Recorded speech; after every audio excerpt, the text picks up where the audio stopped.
Hoje vamos falar sobre preocupação com o comportamento sexual. Deus criou o homem e a mulher para que estabelecessem um lar, tivessem filhos e assim formassem uma linda família.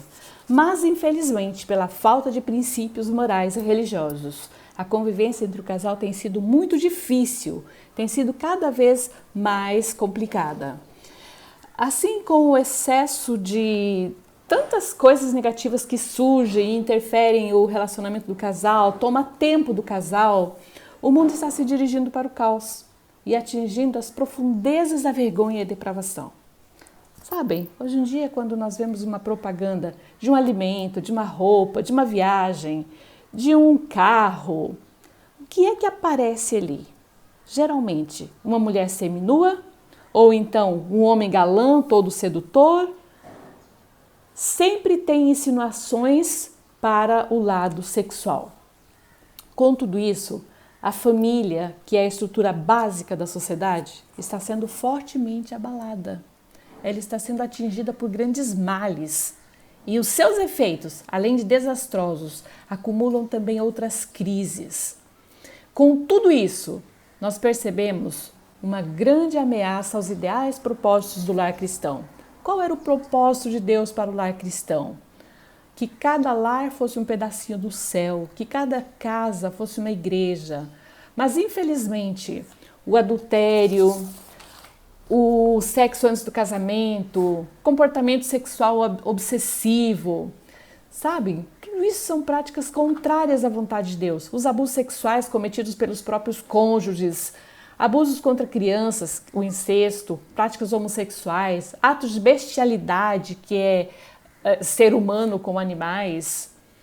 Tudo isso são algumas coisas bem óbvias que demonstram uma perversão do plano original de Deus e também uma negação da Bíblia, que é a palavra de Deus.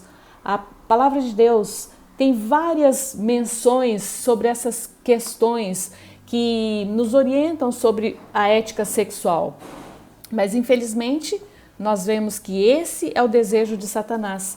Quando Deus criou Adão e Eva, ele fez homem e mulher para que um fosse companheiro do outro, para que um completasse o outro. Mas nós vemos que Satanás deturpou tudo e hoje o mundo está assistindo o ressurgimento dessas perversões lá dos tempos passados.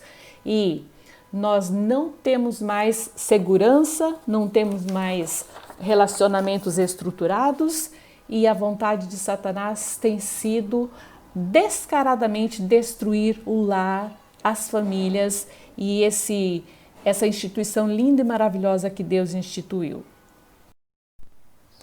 A Bíblia fala claramente sobre os resultados da obsessão sexual, da procura desenfreada do prazer sexual. Mas Deus veio destruir as obras do diabo e restabelecer uma relação do ser humano uns com os outros e também com o seu Criador. Portanto, aqueles que se voltam para Jesus, que se arrependem de coração e que buscam o perdão, eles escolhem o melhor caminho, o caminho da restauração. Sendo assim, todos podem libertar-se dessas perversões, dessas práticas pecaminosas, por intermédio da cruz, do poder do Espírito Santo, por intermédio da vida espiritual, por intermédio do trabalho da igreja. E assim, podem se livrar desse escravismo, dessas perversões pecaminosas.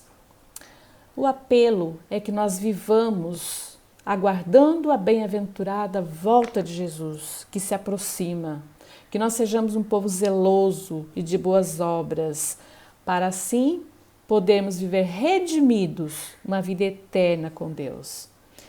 Essa declaração dessa preocupação com o comportamento sexual foi trabalhada na Conferência Geral dos Adventistas do Sétimo Dia e traz grandes orientações. Nós precisamos ficar atentos, porque as perversões sexuais, as insinuações dos prazeres carnais, hoje em dia têm se alastrado muito entre o nosso povo, entre o povo escolhido de Deus, e nós precisamos ficar atentos, porque é intenção do inimigo destruir até mesmo os filhos de Deus. Nós precisamos nos apegar com Deus cada vez mais e ficarmos longe das tentações.